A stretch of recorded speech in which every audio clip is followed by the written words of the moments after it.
안녕하세요. 최재천입니다. 최재천의 책갈피. 오늘 시간은요, 두 권의 책을 가지고 여러분들과 함께 생각을 나누고 싶습니다. 첫 번째 책은요, 거리 민주주의입니다. 스트리트 스피리추얼인데 번역 잘한 것 같습니다. 저보다 번역하라고 했어도 거리 민주주의 이렇게 번역을 했었으면 싶은데, 시위, 데몬스트레이션, 표현의 자유, 특히 정치적 표현의 자유, 그 다음에 저항, 프로테스트, 이런 데 대한 책인데요.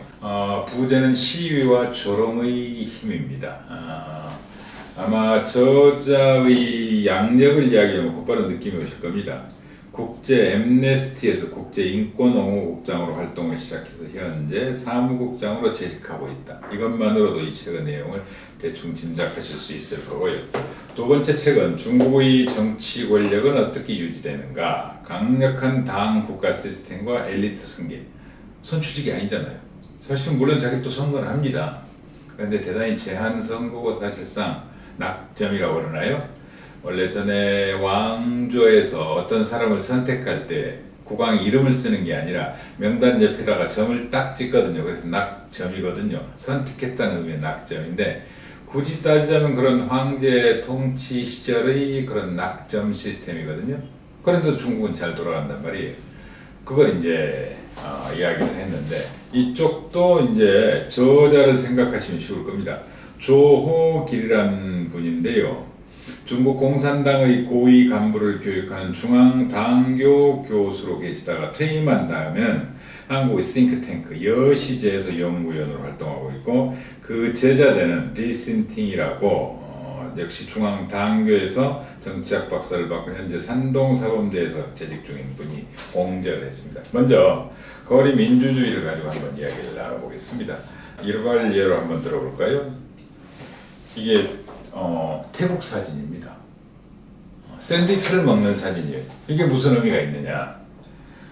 2014년에 태국에서 군사 쿠데타가 일어난 이후에 시민들은 행복해지라는 명령을 받았어요. 야, 넌 행복해야 돼. 난 불행해. 난 불만이 많아. 그러면 우리나라 삼청교육대 끌고 가듯이 태도 교정이라는 명목으로 군부로 끌려가요. 5명 이상 모이면 안 돼요. 그러자 저항한 형태로 샌드위치 먹기를 시작을 해요. 아니오라는 겁니다. 거절하는 겁니다. 난 그냥 샌드위치 먹을 거야. 태국 전통 음식이 아니라 샌드위치를 먹겠다는 거예요. 이걸 사람들은 뭐라고 불렀냐? 민주주의 도시락이라고 이름을 불렀어요. 내놓고 샌드위치를 먹고 또 책을 읽습니다. 이를테면 지하철 라인에 쭉 앉아가지고 똑같이 책을 읽어요. 그 다음 또 한 사례를 이야기할게요. 침묵실인데요. 이건 뭐 흔히들 보셨을 텐데, 지금 터키 레제프 타이프 에르도안 대통령이 사실상 독재에 가까운 통치를 하고 있다는 걸 다 아실 텐데요. 시위자들을, 그 자식들은 강도야, 인간 쓰레기들이야 그랬어요. 그러다 그 다음날부터 시위자들이 그래, 난 강도다 못했어요. 그래, 난 쓰레기다. 이렇게 문구와 티셔츠와 벽에 쓰이는 글씨들을 만들어냅니다. 그런 다음에요, 유명한 광장이 있거든요. 그 광장에 아타투르크 동상이 있어요. 그런데 세속주의의 시작, 이슬람 근본주의를 벗어버리고 세속주의 시대를 열잖아요. 제가 터키 한 2번 갔습니다만, 터키 분들 중에는 술을 마시는 분도 있습니다. 담배는 많이들 피웁니다. 물론 불담배가 유행이긴 합니다. 그거 자유예요. 그 다음 히잡을 써도 되고 안 써도 돼요. 여러 가지 자유가 있는데, 지금 이제 에르도안 대통령은 다릅니다만, 아타투르크 동상을 그냥 쳐다보는 겁니다. 멍하니. 그리고 더 나아가서 마네킹을 거기다 갖다 세워놔요. 그러니까 인간의 권리와 자유를 잠재우는 독재 권력에 대한 항거의 표시로 가만히 서서 쳐다보는 겁니다. 가만히 마네킹처럼. 그런 시위를 해요. 그 다음에 또 재밌는 걸 하나 찾았는데요. 이건 버마예요, 버마. 이것도 신문을 보시면 좋은데, 우리도 전에 70년대, 80년대 신문들을 미리 검열을 합니다. 어디 가져가면 찍찍 꺼버리고 기사를 제껴버리고, 이건 싫지만 싫어 이랬거든요. 버마도 그래요. 이를테면 62년에 쿠데타가 시작을 해가지고 88년에 민주화 시위로 수천 명이 죽고, 2007년엔 스님들이 샤프론 혁명으로 알려진 대규모 시위를 하고, 2010년에 아웅산 수지 여사가 가택연금에서 풀려나요. 근데 이건 어마어마한 뉴스거든요. 그 나라 입장에서. 근데 검열을 해요. 풀려났다는 건 싫지 말라는 거예요. 근데 어느 한 스포츠 신문이 깨를 냅니다. 옛날 영국 시민기를 했기 때문에 이제 영국 프리미어리그에 관심이 많아요. 그러니까 썬더랜드 프리즈 첼시, 유나이티드 스턴드 바이 빌라, 앤 아스날 어드밴스 투 크랩 데이 호프. 이게 뭐냐면 썬더랜드는 첼시를 얼어붙게 했다. 유나이티드 빌라에 깜짝 놀랐다. 아스날은 그들의 희망을 잡기에 나아간다. 근데요, 이걸 흑백으로 갖다가 먼저 보여줘요. 그러니까 뭐 그냥 영국 프리미어리그 일면에 실었네 그런 거예요. 근데 색깔을 바꿔버린 겁니다. 썬더랜드는 SUN이잖아요. SU만 써요. 수. 쭉 썬더랜드니까 언더 지나가서 프리즈 됐잖아요. 거기서 프리만 가져가요. 수가 프리가 되었다. 이런 식으로. 그래가지고 어떤 식으로 설명되냐 이런 겁니다. 자유를 찾은 아웅산 수지, 버마 사람들과 연합해 희망을 잡기 위해 나아가다. 그러니까 정작 자기가 필요한 활자는 빨갛게 칠하고 나머지 연하게 칠한 거예요. 근데 검열 받을 때 흑백으로 가져갔거든요. 다음날 난리가 났죠. 신문사가 어떻게 했어요? 야, 너희들 신문 내지 마, 몇 달 동안 잃어버린 거예요. 그럼에도 불구하고 각기 자기들 방식으로 저항한 수많은 사례들이 있습니다. 한국은 촛불을 들고 나가잖아요. 그렇죠? 영국의 어느 학생이요, 도시락 사진을 올려요, 페이스북에. 우리 도시락은 이렇게 형편없어. 그러니까 전부 다 자기 학교 도시락을 올린 거예요, 영국에. 그래서 중고등학교 도시락 개선 운동을 해요. 그 다음에요, 파리 외곽의 어느 여학생은 화장실이 엉망이 교실이라. 그래서 그 책상 있죠. 그 책상을 가지고 파리까지 행진하는 시위에 나서요. 그걸 혼자 들고 가게 놔두겠습니까? 전부 다 시작되는 거죠. 함께 연대해서.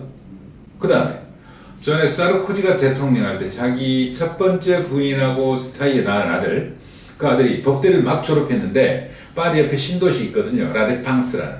거기에 이제 준공개업식이에요. 국가도시지만. 거기 사장을 시켜버려요. 그 다음날 사람들이 어떻게 시위를 하는 줄 아세요? 그래, 나도 네 아들이 되겠어. 그러면서 사르코지한테 엘리제궁에 입양 신청서를 보내요. 전 이게 시위라고 생각을 합니다. 한국 촛불 시위, 거리의 정치 대단히 아름답지만 한계는 있다는 걸 우리가 인정을 해야 된다. 첫째는 거리의 정치를 제도화를 해야 돼요. 근데 제도화하는데 늘 실패합니다. 그러니까 저희들이 45년 이래 계속 거리에 나서고 있거든요. 이건 정치적 제도화의 측면에서는 대단히 나약함을 드러내는 거고, 또 다른 한편으로는 우리는 시위 형태가 대단히 단순해요. 물론 가장 단순한 게 힘일 수 있습니다만 우리는 똑같이 촛불 들거든요. 거의 모든 시위에. 근데 이런 방식으로 각기 그 특성에 맞게 뭐가 가장 도리에 아플지, 이를테면 독재국가에서는 박수를 치게 하잖아요. 그럼 박수를 안 쳐요. 그래서 다른 데서는 또 박수를 못 치게 해요. 박수를 안 치는 것 자체가 시위인 줄 아니까 어느 독재국가에서는 박수를 가지고 이제 또 반대로 해석하는 거죠. 치라고 그러면 안 치고, 안 치라고 그러면 쳐버리고. 그런 식으로 각기 다른 방식으로 한 거라는 수많은 사례들이 나와 있습니다. 이 책 그리고 특별히 의미 깊은 건요, 수많은 명문장들이 있습니다. 이를테면 중국의 맥도날드 시위 있잖아요. 이 시위에 대해서 억압이 있는 곳에는 늘 저항이 있다. 마오쩌둥 글 있어요. 그 글을 도리어 갖다 붙여놔요. 예, 이런 식으로 도리어 이 책마저도 때로는 상황에 따라 조롱을 하는 거죠. 그 다음에 노벨상을 받았던 엘리 비젤, 이분은 이런 글이 있습니다. 침묵은 괴롭히는 자를 격려할 뿐 괴롭힘을 당하는 자는 절대 격려하지 않는다. 예, 또 비의자를 놓는 캠페인, 수많은 정치적 캠페인들이 여기 있는데요. 민주주의가 얼마나 위험할 수 있는지, 도리어 또 얼마나 다양할 수 있는지. 예, 독재자가 싫어하는 색깔을 칠하기 운동도 하고 얼굴색이 칠하고 나타나는 겁니다. 수많은 사례들이 있습니다. 아주 재밌게 저는 읽었습니다. 사실 민주주의에 대한 책을 읽기가 때로는 대단히 진부하게 느껴지거든요. 그렇죠? 너무 이론적이고 사변적이고. 이 책은 재밌습니다. 적절한 사진, 적절한 인용 문구들, 그 다음에 최근세의 가장 가까운 현대 오늘날의 사례들을 편하게 다뤄봅니다. 두 번째는 짧게 하겠습니다. 중국의 정치 권력은 어떻게 유지되는 건데, 멋진 문장이 하나 있더라고요. 마음속에 사심이 없으면 천지가 넓다, 이런 중국 속담이 있어요. 중국 자금성을 둘러싸고 있는 문이 8개인데요. 우리 천안문 기억하실 겁니다. 천안문도 자금성을 둘러싸고 있는 문 중에 하나예요. 거기에 편안한 자가 들어가 있잖아요. 중국에 있는 문 8개는 동대문, 서대문, 남대문, 북대문 이랬을 거 아니에요. 뭐 숭례문 이런 식으로 갑니다만, 거기는 그 8개 문마다 편안한 자가 들어가 있어요. 천안문, 무슨 안문, 무슨 안문. 그래서 중국이라는 사이가 워낙 방대하니까 중국이요, 유럽 땅덩이보다 더 넓습니다. 그러니까 22개 성, 그 다음에 4개 서울특별시 같은 시, 5개 자치구로 되어 있거든요. 얼마나 다양하겠습니까? 근데 우리는 자꾸 중국을 단순화시켜 이해하는 버릇이 있는데, 중국은 어찌됐건 정치체제에서 안정성을 대단히 중시 여긴다는 설례로 그 예를 들었어요. 전 그게 대단히 다가왔습니다. 미국의 서버를 둔 중국 정치의 마크로를 보도하는 그런 인터넷 뉴스를 보니까 11월 8일부터 10일 사이에 제19차 당대회가 열려서 차기 5년 지도자를 뽑거든요. 근데 이제 뭐 시주석이 5년 더 하는 건 맞고, 그다음에 총리를 누가 할지 이런 문제를 놓고 지금 커다란 베이다이하라는 우리 서해안 바닷가에서 회의를 하고 있다는데, 왜 이 사람들은 그런 식으로 수많은 마크 투쟁도 있으면서 선거도 없으면서 엘리트들을 잘 충원해내고 그 엘리트들이 나라를 이끌어가는가? 그 이야기입니다. 엘리트는 어떻게 선발하는가? 공산당원은 누가 되는가? 그리고 지난 설례로 18자 지금부터 5년 전 지도자를 뽑는 시스템은 어떻게 돼 있었는가? 어떻게 선거하고 그래가지고 마지막 7명을 선발해가는 과정. 그래서 지금 시진핑 1기 체제가 출범했고 이제 2기 체제로 가는 거 아니겠습니까? 불과 얼마 전에 후칭 시장 순정차이를 물러나게 하고 자기랑 가장 가까운 귀주성 당서기를 데려왔거든요. 그런 어마어마한 권력 투쟁이거든요.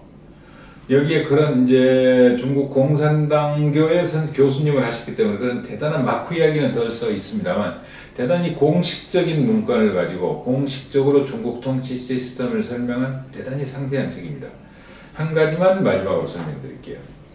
18기 중앙정치국 역대 집단학습 내용 통계가 나와 있어요. 전 이걸 처음 봤습니다. 이것만으로도 가치 있게 생각을 했는데요. 이렇습니다. 거의 한 달에 한 번씩 중앙정치국 상무위원들이 모여서 강의를 들어요. 맨 첫 번째에는 역시나 중앙공산당 중앙총석이 시진핑이 있어요. 쭉 내려가서요. 5차 회의는 중국 역사상의 반부패. 2013년 5월 24일에는 생태문명 건설의 대대적 추인. 2013년 7월은 해양강국 건설 연구. 그 다음에 9월 30일은 혁신 주도형 발전 전략. 우리 지금 이야기하는 거잖아요. 그 다음 주택보장. 그 다음 국가문화 소프트웨어, 국가안보, 자원배분, 중국 국가 거버넌스, 자유무역지대, 사법체제, 도농통합발전, 공공안전 시스템, 반부패법. 그 다음 2015년 7월 30일은 중국 인민항일전쟁의 회고와 고착.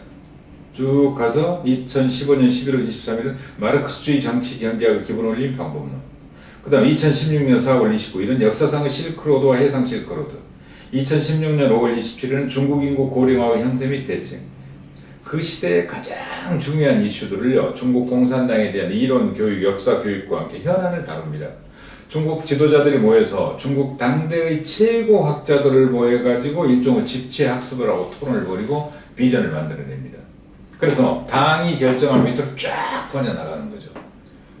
그러니까 이게 좋다는 건 아닙니다. 다만 중국이 한국 정치나 역사나 문화에 미치는 영향을 한번 생각해 보십시오. 이를테면 우리나라 통계, 지방 소매업 통계를 시작한 일에 처음으로 제주도 소매업이 줄어들었어요. 왜? 중국 관광객들이 안 하시는 거죠.